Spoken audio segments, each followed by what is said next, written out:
It was a cool evening in Los Angeles, the city buzzing with its usual nightlife.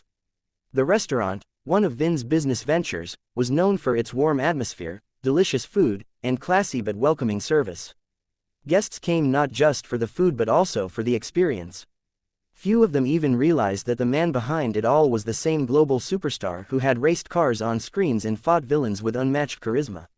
On this evening, Vin Diesel wore a simple black hoodie, jeans, and a cap pulled low over his eyes. He didn't want anyone to recognize him. Sometimes, even stars need to step into the shadows to see what the light looks like from a different angle. He walked in without alerting anyone, no special reservation, no announcement, just blending with the crowd. The restaurant was busy. Servers moved quickly from table to table, balancing trays, offering smiles, and pouring drinks. Couples laughed, families chatted, and a soft melody from the live pianist filled the background. Everything seemed normal, everything seemed perfect. But then, just as Vin was about to sit in a quiet corner to observe, he heard something that made him stop cold. From behind the side corridor near the staff area, a soft sound reached his ears. It wasn't the clinking of glasses, nor the hum of voices. It was the sound of someone crying. Quiet at first, but raw enough that it pierced through the cheerful noise of the restaurant.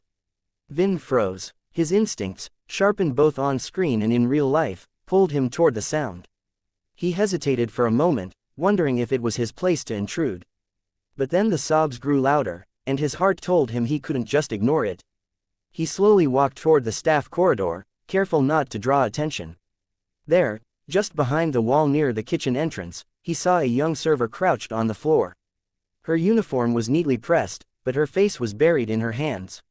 Her shoulders shook as she tried to muffle the sound of her cries.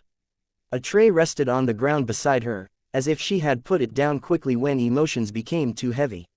Vin stood silently for a moment, watching, trying to understand. The girl couldn't have been more than 21. She looked exhausted, her hair tied back in a bun that had started to come loose. He could tell she had been working long hours.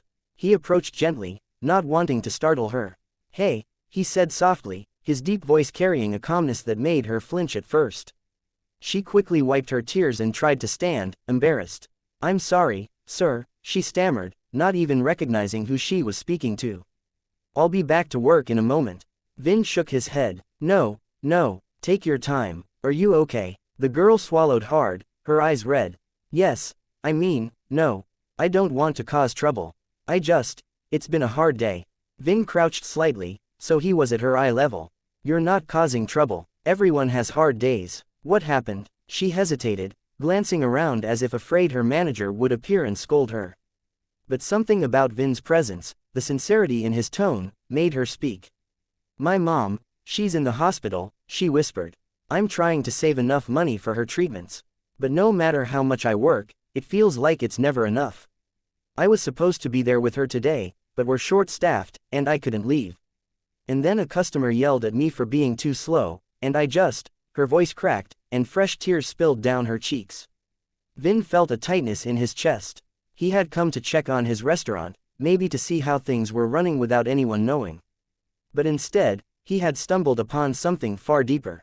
Without revealing his identity yet, he placed a gentle hand on her shoulder. "I'm sorry you're going through this. What's your name?" "Emily," she said softly. "Emily," he repeated, as if memorizing it. "You're stronger than you think. Don't let one rude customer make you forget that you're fighting for something bigger than all of this." She nodded, though tears still lingered. Just then, the restaurant manager appeared around the corner, frowning. "Emily, what are you doing here? Guests are waiting. You can't just hide back here." The manager stopped mid-sentence when he noticed the man standing beside her. His eyes widened in shock. "Mr. Diesel," he gasped. I didn't know you were here." Emily's eyes widened too. She looked at Vin Diesel as if seeing him for the first time. Her mouth fell open. "Wait, you're. Vin gave her a small smile and nodded. "Yeah, I'm Vin." The manager instantly changed his tone, stuttering apologies and explanations, but Vin raised a hand to silence him. "It's okay. I just came to see how things are going. And I found one of your staff breaking down alone in the back. That tells me something isn't right." The manager paled, unsure what to say. Vin turned back to Emily. "You shouldn't have to carry this weight alone. You've been strong, but even strong people need help sometimes. She shook her head quickly. I can't ask for help. I don't want pity. I just need to work harder. Vin admired her determination but also felt her pain. He knew what it was like to struggle. Before his fame, he too had worked countless odd jobs, barely making ends meet, chasing a dream that seemed impossible. He knew the value of resilience. But he also knew the power of support. He stood and faced the manager. How's her performance? The manager adjusted nervously. Emily, she's one of the hardest workers we have. Always on time, takes extra shifts, never complains. Honestly, she's an asset. I didn't realize. His words trailed off. Vin nodded. Good. Then make sure she knows she's valued. The manager nodded quickly. Vin turned back to Emily. Do you trust me? He asked. She hesitated, then gave a small nod. Then let me help you, Vin said gently. Not because you asked, not because you're weak, but because you've already shown strength. And strength deserves support. Emily shook her head again, overwhelmed.